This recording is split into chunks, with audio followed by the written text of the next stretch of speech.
삼성전자 노사가 총파업을 불과 1시간 반 앞두고 극적으로 임금 협상에 잠정 합의했습니다. 삼성전자 노조는 내일부터 합의안에 대한 조합원 총투표를 실시합니다. 먼저 김태민 기자가 보도합니다.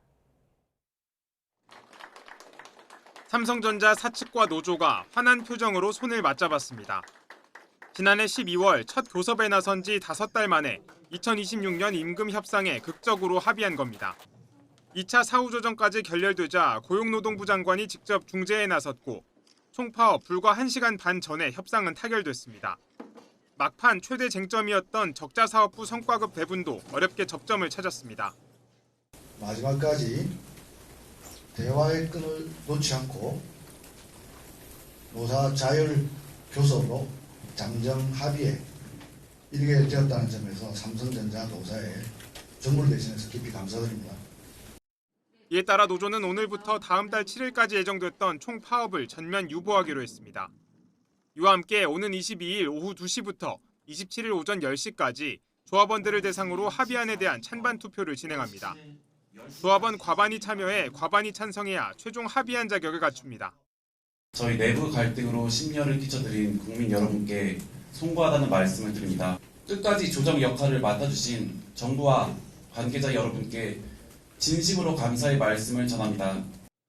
협상 타결 뒤 삼성전자는 겸허한 자세로 건설적인 노사관계를 구축할 것이라고 강조했습니다. 회사는 이번 합의사항을 성실히 이행하고 노사 상생을 위해 최선의 노력을 다하겠습니다. 국가 경제 전체를 뒤흔들 수 있다는 우려 속에 진행된 삼성전자 노사 협상은 이제 조합원 투표만을 남겨둔 채 봉합 수순을 밟게 됐습니다. YTN 김태민입니다. 삼성전자 노사가 파업 없이 임금 협상에 잠정 합의한 것에 대해 한국경영자총협회가 환영 입장을 냈습니다. 경총은 반도체 경쟁 심화와 세계 시장 불확실성 확대 등 엄중한 경영 환경 속에서 파업을 막기 위해 노사가 한 발씩 물러나 대화로 접점을 찾았다는 데 의미가 있다고 평가했습니다. 다만 이번 합의는 삼성전자의 특수한 상황을 반영한 결과인 만큼 노동계가 이 사례를 일반화해 과도한 성과급 요구를 산업 전반으로 확대해서는 안 된다고 강조했습니다. 삼성전자 노사는 이번 합의를 통해 사업 성과 10.5%를 재원으로 하는 반도체 특별 성과급을 신설하기로 했습니다. 올해 삼성전자가 영업이익 전망치인 300조 원을 달성한다면 메모리 사업부 직원 1명이 받는 성과급은 최대 6억 원에 달할 전망입니다. 이어서 김웅래 기자의 보도입니다. 삼성전자 노사는 이번 합의를 통해 사업 성과의 10.5%를 재원으로 하는 반도체 특별 성과급을 신설하기로 했습니다. 기존에 있던 초과이익 성과급 제도와 합치면 사업 성과의 최대 12% 수준을 나눠받는 셈인데 별도 상한도 없습니다. 이번에 잠정 합의를 통해서는 우리 보상제도에 대한 특히 이 특별 보상제도에 대한 제도화 이런 부분들을 굉장히 구체화했다 이렇게 말씀드릴 수 있겠습니다. 최대 쟁점이었던 사업부별 배분 문제는 노사가 한 발씩 양보했습니다. 전체 성과급의 60%는 흑자를 낸 메모리 사업 부문에 나머지 40%는 반도체 전 부문에 공통 지급합니다. 적자를 낸 사업부의 성과급은 공통 지급률의 60%로 차등을 두는 대신 1년간 적용을 미루기로 했습니다. 현행 삼성전자의 제도가 있긴 하지만 그에 대한 의견 차이가 있었고 회사 측에서 1년간 그 적자사업부 배분 방식에 대해서 유예를 해주셨고 그에 대해서 저희도 합의를 도출하게 되었습니다. 삼성전자가 올해 영업이익 전망치인 300조 원을 달성한다면 메모리 사업부 직원은 최대 6억 원을, 적자 사업부 직원도 1억 6천만 원을 성과급으로 받게 됩니다. 이번 특별 성과급 제도는 10년간 유지하되 첫 3년은 연간 반도체 부문 영업이익 200조 원, 이후 7년은 100조 원을 달성해야 한다는 조건이 붙었습니다. 성과급 지급 형태 역시 현금이 아닌 일정 기간 매각 제한을 조건으로 하는 전액 자사주 배분 방식으로 정리됐습니다. YTN 김웅래입니다. 삼성전자 노사가 성과급 지급 등에 대해 극적인 합의를 이룬 건 지난해 12월 양측이 교섭에 들어간 지 반년 만입니다. 그동안의 협상 과정을 황보영 기자가 정리했습니다. 삼성전자 노사는 지난해 12월 임금 교섭을 위한 첫 본교섭에 나섰습니다. 당시 노조 공동교섭단이 꾸려졌고 성과급 상한 폐지와 임금 인상 7% 등을 요구했습니다. 한 달 뒤인 지난 1월 첫 단일 과반 노조인 초기업 노조가 출범하며 협상은 본격화했지만 입장 차는 여전했습니다. 지난 3월 쟁의권을 확보한 노조는 5월 21일부터 6월 7일까지 총파업을 선언했고 대규모 결의대회도 열었습니다. 총 파업 기간인 18일을 멈추면 18조에 가까운 공백이 생깁니다. 이것이 숫자로 보일 수 있는 우리의 가치입니다.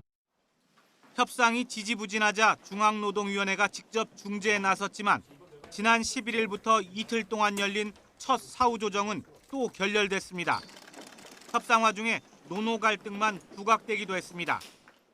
최 원장님, 저희 공문 지금 계속 무시하시고 계시고 그래서 여기까지 찾아왔어요. 이 삼성전자라는 것이 사실 저희가 DS 반도체만 성장한 게 아닙니다.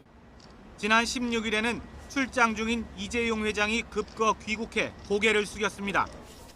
매서운 비바람은 제가 맞고 다 제 탓으로 돌리겠습니다.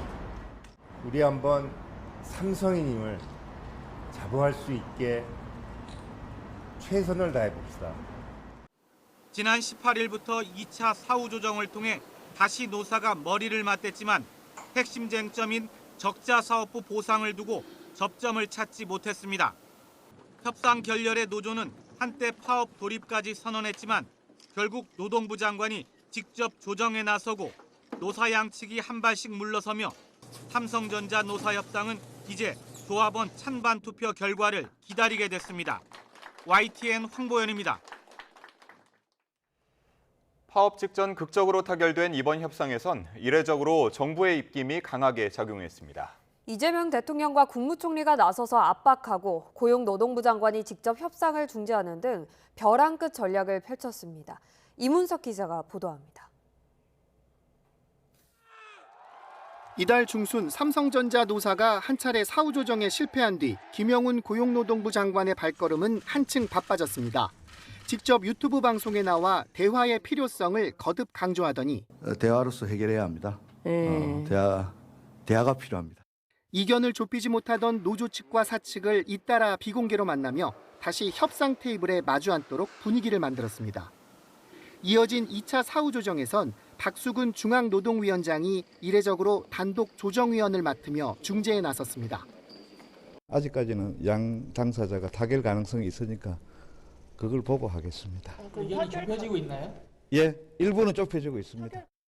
하지만 결국 2차 조정도 실패로 끝났고 이번엔 고용노동부 장관이 등판했습니다. 공식 일정을 모두 취소하고 노사를 설득해 다시 대화의 장에 복귀시켰고 교섭도 직접 중재한 겁니다. 동시에 이재명 대통령은 파업을 예고한 노조에 경고를 보냈습니다. 단체 교섭에도 지켜야 할 선이 있다며 넘어서면 정부가 역할을 할 수밖에 없다고 강조했습니다. 그러나 그 선을 넘을 때에 대해서는 사회 전체 공동체를 위해서 모두를 위해서 주어진 책임을 다해야 된다.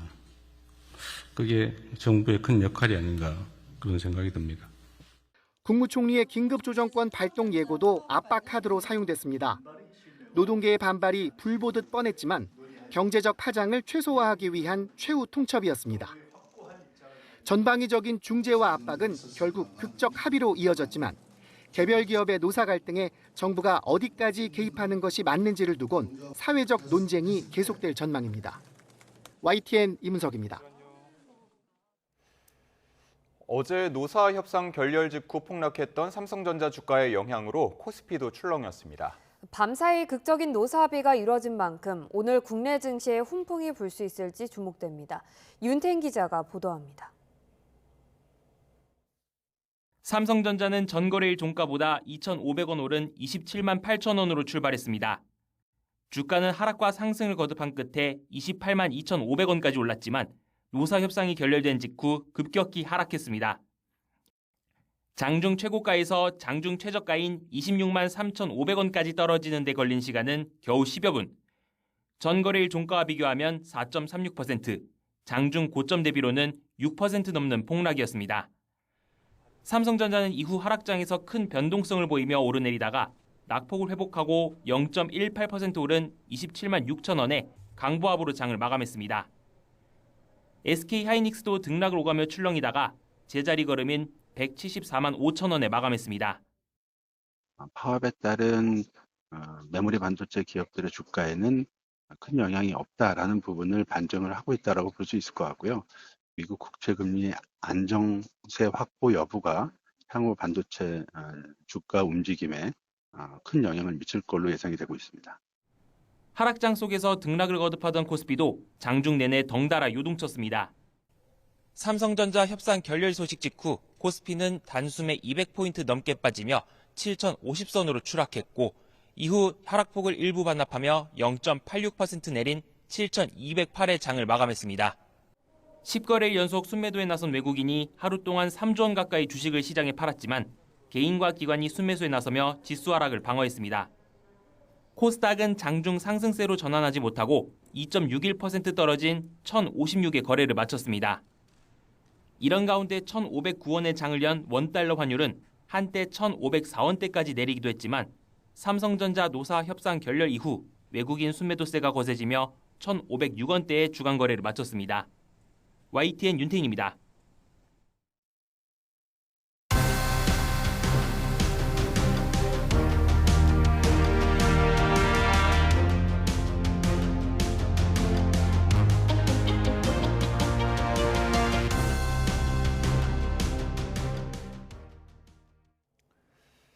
오늘 새벽 0시부터 6.3 지방선거와 재보궐선거 공식 선거운동에 막이 올랐습니다. 궂은 날씨 속에서도 후보들은 숨가쁘게 민생 현장을 찾았습니다. 표정우 기자입니다. 컨베이어 벨트에 끊임없이 택배 상자를 올려놓는 두 사람. 더불어민주당 정청래 대표와 정원호 서울시장 후보입니다. 민주당은 공식 선거운동 첫날 첫 일정으로 우체국의 물류 허브 역할을 하는 서울 광진구 동서울 우편 집중국을 찾았습니다. 체험을 마친 정청래 대표는 내란을 척결한 희망찬 대한민국을 6월 3일에 꼭 배달하고 싶다며 한 표를 호소했습니다. 서울의 미래를 대한민국의 미래를 배달한다는 의미에서 정원호 후보는 안전을 수차례 강조하며 오세훈 후보 공세 포인트인 GTX 삼성역 공사 철근 누락 사건을 또다시 상기시켰습니다. 5층에 지금 벌써 금이 균열이 가 있다. 정말 믿을 수 없는 일이어서 속이 꽉 찬 배추를 나르고 용달차에 옮겨 싣는 손길이 분주합니다. 국민의힘 오세훈 서울시장 후보는 공식 선거운동 첫 일정으로 서울 가락동 농수산물 도매시장을 찾았습니다. 오 후보는 지난 2010년 선거 때도 첫 공식 일정이었던 이곳에서 서울의 경제를 일구는 이들과 함께 미래를 열어가겠다고 다짐했습니다. 묵묵하게 이렇게 생업에 종사하시는 분들, 이분들 덕분에 서울의 경제가 돌아간다는 사실. 다만 당대표와 함께하는 모습은 없었습니다. 장동혁 대표는 오 후보와 별도로 삼성전자 파업 해결을 촉구하며 단식한 양향자 경기지사 후보를 찾아 상대 민주당 추미애 후보는 어디 숨어 뭘 하고 있느냐고 꼬집었습니다. 이런 중차대한 시점에 추미애 후보는 그 어떤 여당의 후보면서도 어떤 역할도 하지 않고 0시 땡 하고 시작된 공식 선거운동에 새벽거리에선 어떻게 하면 한 번이라도 더 눈에 띌까 현수막 명당 자리 싸움도 벌어졌습니다. 빗줄기 속에서도 유동인구가 많은 교차로나 지하철역 주변 등 이른바 명당에는 이미 현수막 개첩이 완료됐습니다. 앞으로 13일 동안 거리 유세부터 연설까지 각 당 후보들의 총력전이 본격적으로 시작됐습니다. YTN 표정우입니다. 전국 16곳 광역단체장 자리를 놓고 민주당은 자세를 낮추면서도 내란 심판을 강조하고 있습니다. 반면 국민의힘은 정권 폭주 견제를 호소하며 지지층 결집과 중도층 흔들기에 나섰습니다. 권남기 기자입니다. 지난 2018년 지방선거에서 광역단체장 14곳을 싹쓸이했던 더불어민주당.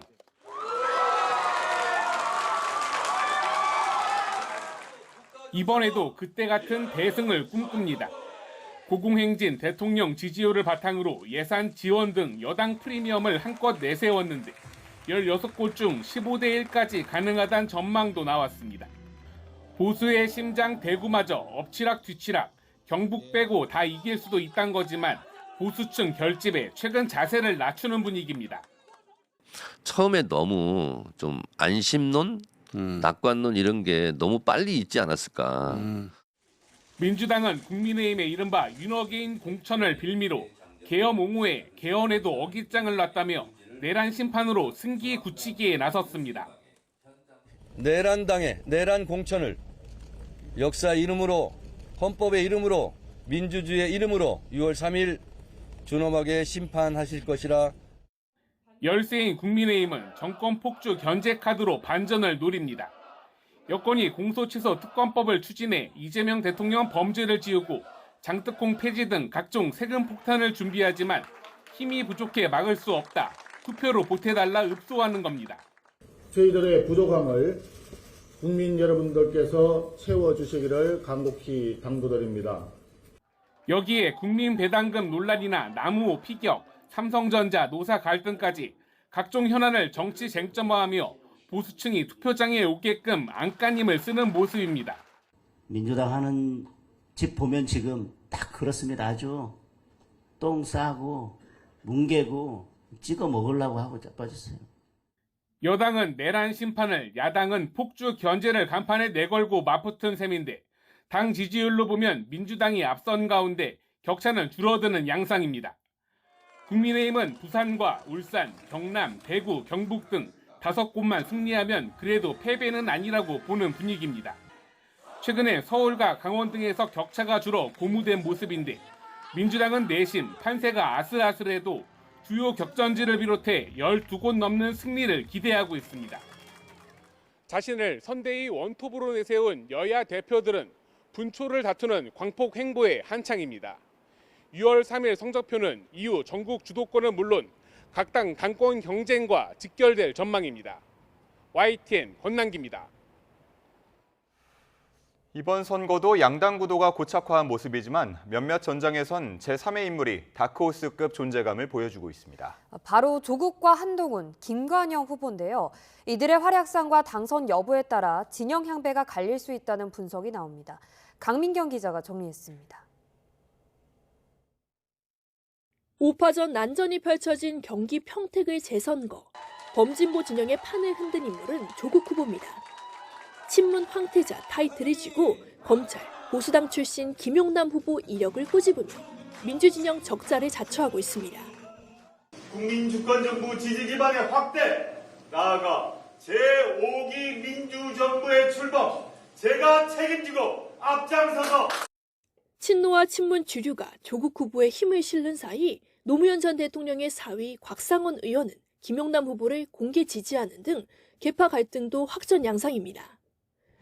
뚜렷한 강자 없는 평택을 구도해서 왕자를 굳힐 단일화를 양측 모두 내심 바라지만 선을 넘나드는 적통 경쟁 속에 손을 맞잡기엔 너무 멀리 온 분위기입니다. 김용남 후보는 더불어민주당이 이곳 평택에서 반드시 승리하라고 내보낸 민주당의 공천자입니다. 올 초 조국혁신당과 합당을 기습 추진하며 야합 눈총을 받았던 정청래 대표로선 조국 후보가 이길 경우 친명계와 갈등이 폭발할 가능성이 다분합니다. 부산 북갑의 무소속 한동훈 후보 역시 원내에 입성한다면 보수 진영의 판도를 뒤흔들 수 있습니다.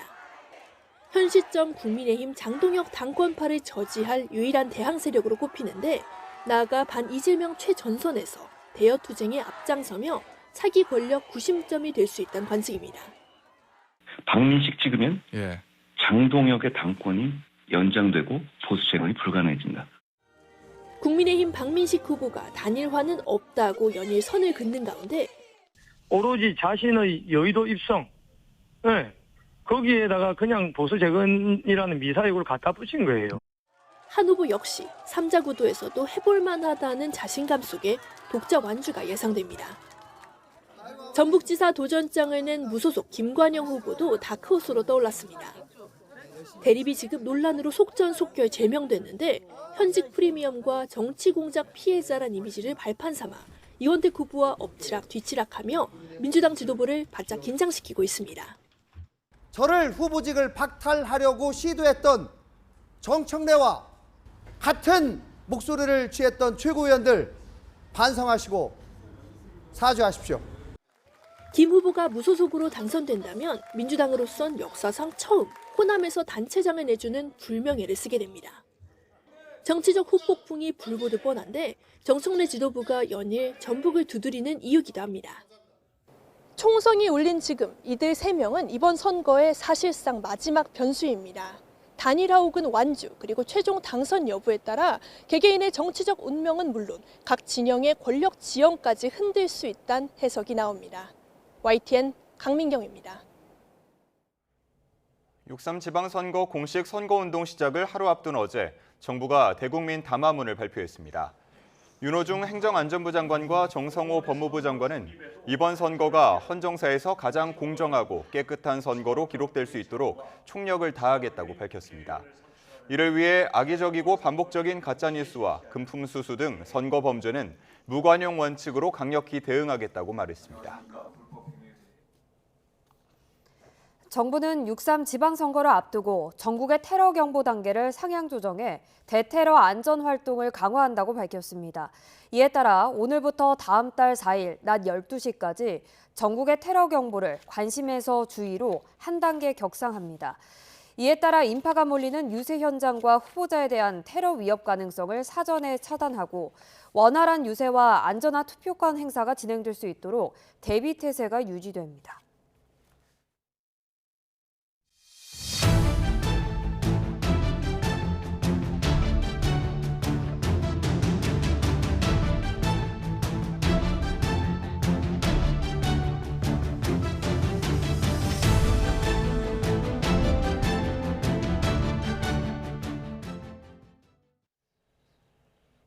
트럼프 미국 대통령이 종전 협상이 무산될 경우 군사 공격 재개 가능성을 시사하자 이란도 물러서지 않고 강하게 맞받았습니다. 협상을 놓고 기싸움이 팽팽한 사이 중재국인 파키스탄의 관료는 회담을 위해서 이란으로 급파됐습니다. 아랍에미리트 두바이에서 양희력 특파원이 보도합니다.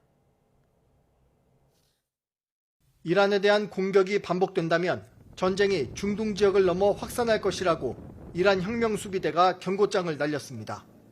미국과 이스라엘이 전략적으로 거듭 패배하고도 아무것도 배우지 못하고 또다시 위협을 가한다고 비판했습니다. 협상에 진척이 없으면 며칠 안에 공격을 재개할 수 있다며 트럼프 미국 대통령이 압박한 이후 맞대응에 나선 겁니다. هشدار قاطع سپاه پاسداران جنگ منطقه‌ای که وعده داده شده بود با تکرار تجاوز به فراتر از منطقه کشیده خواهد شد. سپاه پاسداران انقلاب اسلامی در بیانیه‌ای ضمن یادآوری 이란은 또 미국을 향해 전쟁으로 돌아가면 더 놀라운 일을 많이 겪게 될 거라고 압박했습니다. 아바스 아라그치 이란 외무장관은 이란군이 미국의 최첨단 전투기 F-35를 최초로 격추한 군대이고 이번 전쟁을 통해 군사적 교훈과 지식을 얻었다고 강조했습니다. 다시 전쟁이 펼쳐질 상황에 대비해 이란 시민들은 총기 사용법 훈련에 들어갔습니다. 혁명수비대 소속 교관의 소총 다루는 시연을 지켜보며 나이가 많든 적든 훈련에 참가했습니다. قطعا جلوش وای میستیم و یه وجه و خاکمون حتی نمیدیم بهشون ما حتی حاضریم که خونمون بدیم جونمون بدیم و یه وجه و خاکمون بهشون ندیم چه برسه که دریایی خاکی زمینی 종전 협상을 위한 움직임도 분주해졌습니다. 중재국 파키스탄의 모신 나크비 내무부 장관은 이란 당국자들을 만나러 다시 테헤란을 찾았습니다. 나크비 장관의 이란 방문은 최근 일주일 사이에만 벌써 2번째입니다. 새로 수정한 종전안을 놓고 미국과 이란의 줄다리기가 이어지는 가운데 이번 회담을 통해 협상의 실마리가 풀릴 것인지 주목됩니다. 아랍에미리트 두바이에서 YTN 양일혁입니다. 이란의 종전협상 대표단장인 갈리바프 의회 의장이 새로운 전쟁을 시작하려 하고 있다며 미국을 강도 높게 비난했습니다. 갈리바프 의장은 현지 시간 20일 이란 관영 매체를 통해 적들의 움직임을 보면 그들이 경제적, 정치적 압박에도 군사적 목표를 포기하지 않았고 새로운 전쟁을 시작하려 한다는 점을 알 수 있다고 주장했습니다. 이어 잠재적 공격에 효과적이고 강력하게 대응할 수 있도록 대비 태세를 강화해야 한다면서 이란은 어떤 경우에도 위협에 굴하지 않을 것이라고 강조했습니다. 중동전쟁 발발 이후 석 달 가까이 갇혀 있는 우리 선박 가운데 한 척이 처음으로 호르무즈 해협을 통과했습니다. 이란 측과 협의를 거쳐 안전을 보장받은 후 통과했는데 통행료는 따로 내지 않았습니다. 홍성기 기자가 보도합니다. 우리 시간으로 19일 새벽 카타르 인근 해역을 출발한 한국 국적 유조선 한 척이 아랍에미리트 해안을 따라 이동한 뒤 호르무즈 해협을 통과했습니다. 중동 전쟁이 일어난 뒤 페르시아만에 갇힌 우리 선박 26척 가운데 처음으로 호르무즈 해협을 빠져나온 겁니다. 이 배는 남우호 선사와 같은 HMM 소속으로 원유 200만 배럴을 실은 유조선 유니버셜 위너호입니다. 배에는 모두 20명이 넘는 선원이 타고 있는데 한국인 선원은 10명 이내인 것으로 전해졌습니다.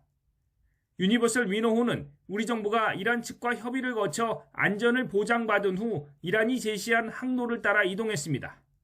정부는 이 선박이 이란의 협조를 받아 이동했지만 별도로 통행료를 지불하지는 않았다고 밝혔습니다. 남우호 공격 사실을 인정하지 않는 이란이 대신 한국 선박을 통과시킨 것 아니냐는 의혹도 부인했습니다. 저희는 처음부터 모든 선박이 자유로운 통행을 해야 된다. 그리고 이런 것은 통행료를 납부하거나 협상의 수단이 될 수가 없다는 기본 입장으로 국회 외교통일위원회에서는 남우호 피격 당시 CCTV 화면 공개를 놓고 공방이 벌어졌습니다. 여야 의원들이 한 목소리로 비공개로라도 열람을 요구했지만 정부가 끝내 거부한 겁니다. 외교부 공무원들은 저 장면을 CCTV 볼 수 있는데 국민을 대표하는 국회의원들이 비공개로 조용히 한번 열람을 하고 질의를 하겠다 하는 것도 그것도 거절하는 겁니까? 그게 합당한 겁니까? 결국 조현 외교장관은 정부 합동조사단의 분석 결과가 모두 나온 뒤에 남우호 피격 당시의 CCTV도 공개하겠다고 약속했습니다. YTN 홍성기입니다. 이스라엘이 지중해에서 납포한 가자지구 구호선단 활동가들을 조롱하고 거칠게 다루는 영상이 공개되면서 파문이 일고 있습니다. 네타냐후 총리는 자국의 가치와 부합하지 않는다며 서둘러 진화에 나섰지만 유럽 국가들은 강력히 항의하는 등 외교적 파장이 커지고 있습니다. 런던 조수연 특파원이 보도합니다. 이스라엘 남부 아스돗 항구의 구금시설에서 국제활동가 수십 명이 손이 묶인 채 무릎을 꿇고 있습니다. 그 앞에서 이타마르 벤그비르 국가안보장관이 이스라엘 국기를 흔들며 우리가 이 땅의 주인이다라고 외칩니다. 한 활동가가 제압당하는 모습을 보고는 이래야 마땅하다고 하는가 하면 테러리즘 지지자들은 오랫동안 수감돼야 한다고 주장하기도 합니다. 팔레스타인의 자유를 이라고 외치는 여성의 머리를 경비원들이 손바닥으로 끌어내리며 거칠게 끌고 가는 장면도 담겼습니다. 이 영상은 벤그비르 장관이 SNS에 직접 공개한 건데 논란이 커지자 네타냐후 총리는 성명을 통해 이례적으로 벤그비르 장관을 비판했습니다. 네타냐후 총리는 이런 방식은 이스라엘의 가치 규범과 전혀 부합하지 않는다고 강조했습니다. 이어 외교적 파장이 커지는 것을 막기 위해 관련 부처에 즉각적인 조치를 명령하고 활동가들을 가능한 한 빨리 추방하라고 지시했습니다. 하지만 국제사회에서는 분노의 목소리가 잇따르고 있습니다. 이탈리아와 프랑스, 스페인, 네덜란드 등 유럽 각국은 항의의 표시로 자국 주재 이스라엘 대사를 초치했습니다. 영국 외무부는 완전히 경악했다는 반응을 보였고 독일과 그리스도 용납할 수 없는 일이라고 규탄했습니다. 멜로니 이탈리아 총리는 활동가들의 존엄성을 모욕하는 대우는 받아들일 수 없다고 밝혔고 스페인 외무장관도 끔찍하고 수치스러우며 비인도적인 처사라고 비판했습니다. Il nostro atteggiamento con Israele è duro da una parte, leggete un canale che deve essere duro, che non deve perdonare quando un'azione è illegale. 구금된 활동가 400여 명 중에는 아일랜드 대통령의 자매도 포함돼 있어 적지 않은 외교적 파장이 예상됩니다. 런던에서 YTN 조수연입니다. 이재명 대통령이 한국인 활동가가 탑승한 9호 선박이 가자 지구로 향하다가 이스라엘군에 의해 납포된 것과 관련해 도가 지나쳐도 너무 지나치다며 너무 비인도적이라고 비판했습니다. 이 대통령은 어제 국무회의에서 이스라엘이 제3국 선박을 납포한 법적 근거가 뭔지, 영해나 주권을 침해한 건지 물으며 이같이 말했습니다. 이에 위성락 안보실장은 이스라엘이 가자 지역에서 군사작전을 하고 있고 출입 통제를 하는 연장선에서 벌어진 일이라고 설명했습니다. 이 대통령은 이어 베냐민 네타냐후 이스라엘 총리가 국제형사재판소에서 전범으로 인정돼 체포영장이 발부돼 있는 것 아니냐며 우리도 이에 대해 판단해보자고 주문했고 위 실장은 검토해보겠다고 답했습니다.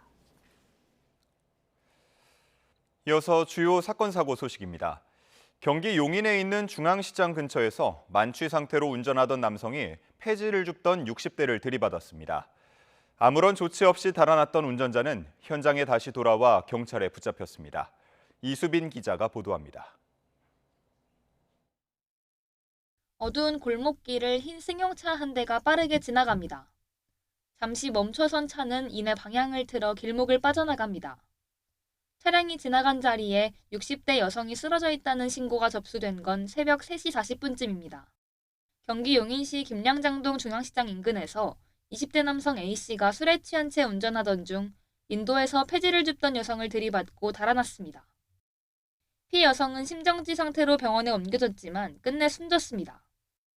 이로부터 1시간쯤 뒤 A씨는 다시 사고 현장 인근으로 돌아왔고 주변을 배회하다 경찰에 붙잡혔습니다.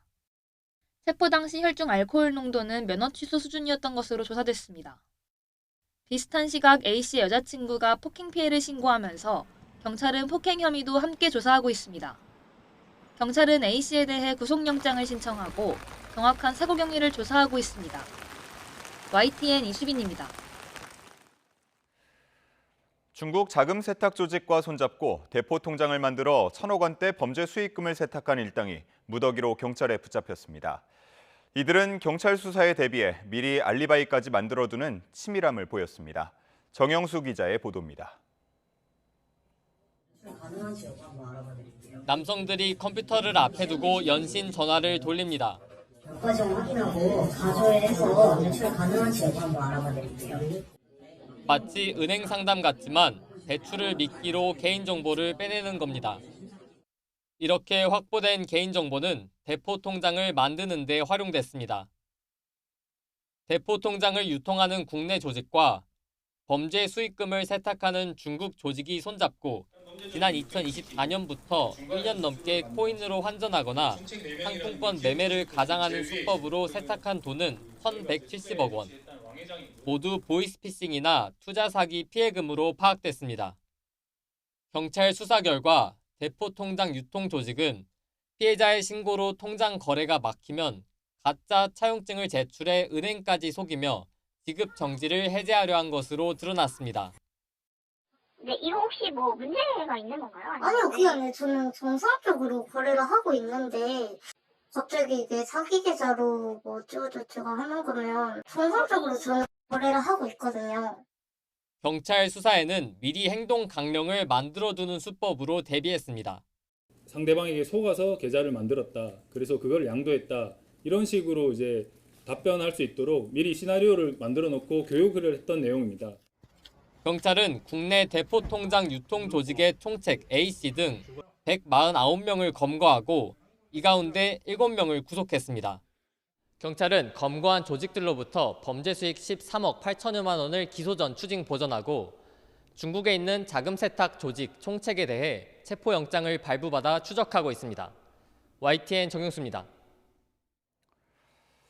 CJ그룹이 한 텔레그램 채널에 소속 여성 직원 330여 명의 전화번호와 사진, 이름, 직급을 포함한 개인정보가 유출된 정황을 파악해 서울경찰청에 수사를 의뢰했습니다. CJ그룹은 해당 채널이 지난 2023년 개설돼 2,800여 명이 참여하고 있는 것으로 보고 내부 조사에도 착수했습니다. CJ그룹 관계자는 경찰 수사에 성실히 협조할 예정이고 2차 피해가 발생하지 않도록 최선을 다하겠다고 밝혔습니다. 권창혁 2차 종합특검팀이 뚜렷한 성과를 내지 못한 채 수사기간을 30일 연장했습니다. 오늘 열리는 첫 영장실질심사가 특검 수사의 최대 분수령이 될 걸로 전망됩니다. 임예진 기자의 보도입니다. 오는 24일 1차 수사기간 만료 예정이던 2차 종합특검이 대통령실과 국회에 수사기간 연장을 보고했습니다. 이로써 특검은 다음 달 24일까지 30일 더 수사를 이어가게 됐습니다. 지난 2월 출범한 뒤 단 한 건의 구속이나 기소도 하지 못해 빈축을 산 가운데 당장 오늘 열리는 첫 구속심사가 향후 수사 동력을 가를 최대의 승부처가 될 거로 보입니다. 첫 신병 확보 대상은 내란 선전 혐의를 받는 이은우 전 KTB 원장. 비상계엄 선포 이후 계엄의 정당성을 주장하는 뉴스를 집중 보도하고 계엄의 비판적인 기사는 삭제한 혐의를 받고 있습니다. 다만 이 전 원장은 계엄 비판 자막 삭제 지시 혐의로 이미 내란 특검에 기소돼 별도 재판을 받고 있어 종합특검의 영장 청구가 이중 기소인지를 놓고 다툼이 예상됩니다. 이어서 관저 이전 공사 특혜 의혹에 연루된 김대기 전 대통령실 비서실장 등 윤석열 정부 대통령실 핵심 인물들의 구속 여부도 이번 주 결정됩니다. 국정원이 계엄의 정당성을 해외에 설명하는 자료를 만들어 내란에 가담했다는 의혹에 대한 수사도 중대한 변곡점으로 작용할 거로 전망됩니다. 내란 사태 당시 정치인 체포조를 폭로했던 홍장원 전 국정원 1차장을 피의자로 입건해 논란이 됐는데 특검팀은 국정원 압수수색과 관계자 조사를 통해 문건 작성 전 과정에서 당시 지휘체계에 있던 홍 전 차장의 개입이 있었다고 의심하고 있습니다. 혐의를 부인하고 있는 홍 전 차장은 오는 22일 특검 소환에 응해 입장을 소명한다는 계획입니다. YTN 임혜진입니다. 스타벅스가 5.18 당일 계엄군을 연상시키는 탱크데이 논란을 일으킨 후폭풍이 거셉니다.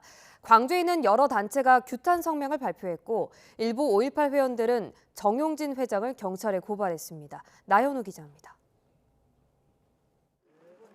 일부 5.18 단체 회원들이 경찰서 앞에 모였습니다. 최근 5.18 탱크데이 논란을 일으킨 스타벅스 코리아를 규탄하기 위해서입니다.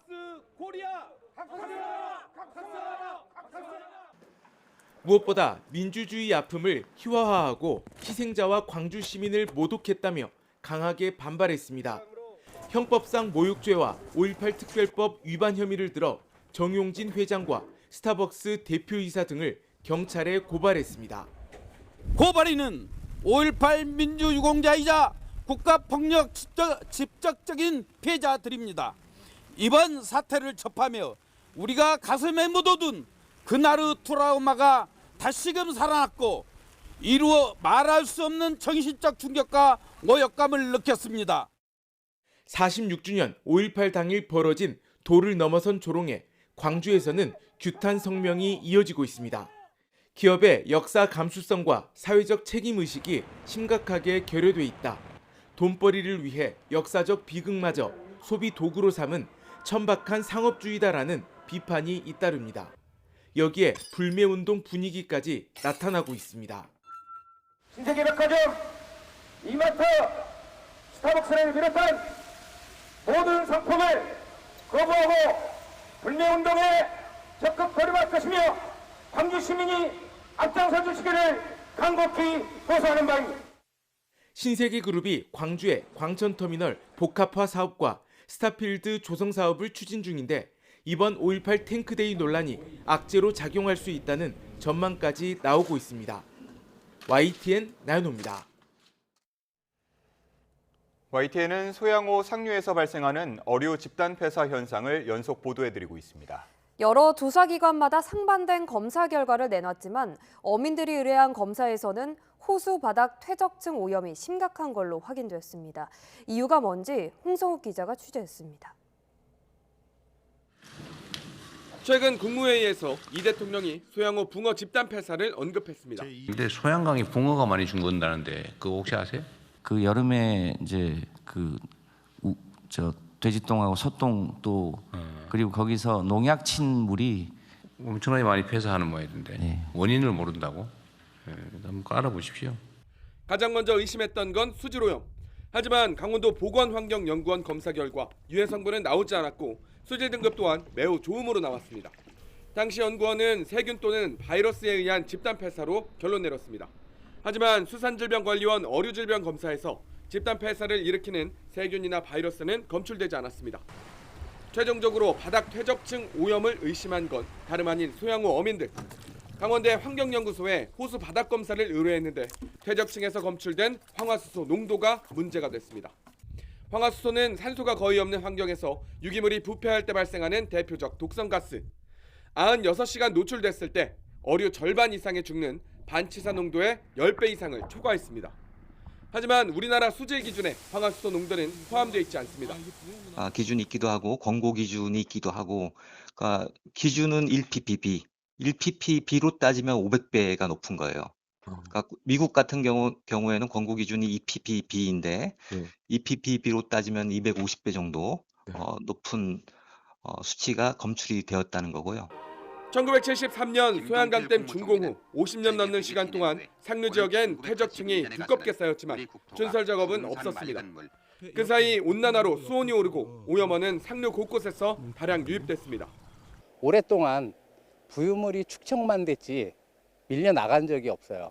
엄청 깊게 뻘이 형성이 됐을 거란 말이죠. 그러면 그게 썩어서 올라오는 게 당연한 거. 수십 년 댐에 막혀 호수 바닥에 두텁게 쌓인 퇴적층. 붕어 등 물고기 떼죽음이라는 경고를 넘어 식수원 위협까지 더해지는 것 아닌지 우려가 커지고 있습니다. YTN 홍석입니다.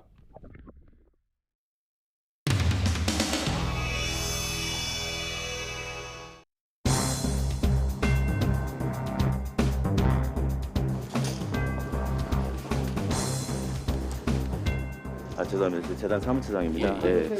뭐 이런 부분들의 뜻을 좀 자리를 만들어 보고 있긴 했지만 많은 분들이 좀 이런 부분들에 원성이 좀 있고 그런 좀 헤아려 주셨으면 좋겠습니다.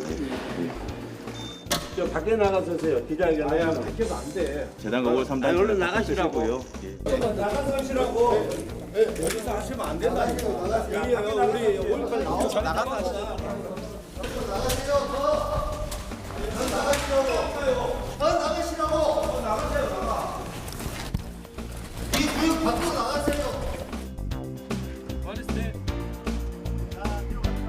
여러 가지 사안들을 볼 때 부적절한 마케팅이었고 향후에 다시 또 이런 일이 일어나지 않도록 전체적인 프로세스도 개선하고 그리고 5.18 영령들에게도 죄송한 마음을 다시 한번 진심으로 전하겠습니다. 진심으로 사죄드립니다. 탱크데이하고 그 책상의 탑, 이 의미가 어떤 의미인지는 알고 계세요? 예, 의미는 알고 있습니다. 네, 지금 현재로서는 마케팅의 일환이었고 그 텀블러의 공식 명칭이 탱크 텀블러였습니다. 503mm 그 박근혜 대통령이 수감번호라는 이야기도 있어가지고 그런 의도성을 가지고 하지 않았음을 다시 한번 여러분들에게 말씀드리겠습니다. 회장님 직접 오실 일정이나 지금 해외 체류 중이신데요. 제가 먼저 왔습니다. 회장께서 모든 책임을 통감하시고 이 건에 대해서 대국민 사과문을 직접 발표를 하셨습니다.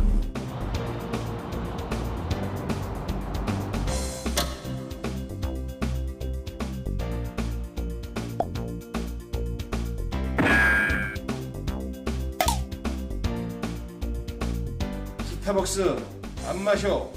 우리 사무실에 못 들어와.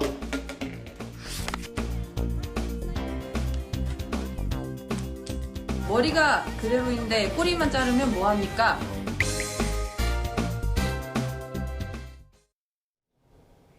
강하게 내리던 비는 한층 약해졌습니다. 다만 여전히 강원 산간에는 호우주의보가 내려진 가운데 현재 비는 중부와 경북 곳곳에 내리고 있는데요.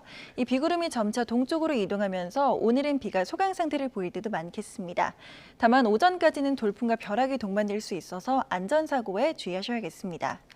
예상되는 비의 양은 강원 동해안과 산간에 최대 80mm, 경북 북동 산간에 최대 40 정도가 되겠고요. 그 밖의 내륙 지역은 5에서 30mm 안팎이 되겠습니다. 비는 오후에 수도권과 강원 내륙부터 그치기 시작하겠고 밤이면 대부분 잦아들겠습니다. 비가 내리면서 오늘까지는 흐리고 선선한 날씨가 계속되겠습니다. 오늘 서울의 낮 기온이 20도, 대전 22도, 대구 24도, 포항 21도에 그치면서 어제와 비슷하거나 조금 낮겠습니다. 이후에는 대체로 맑은 하늘이 드러내며 다시 기온이 크게 오를 전망입니다. 날씨였습니다. 이상으로 뉴스타트 1부 마칩니다. 잠시 후 2부가 이어집니다. 시청해주신 여러분 고맙습니다.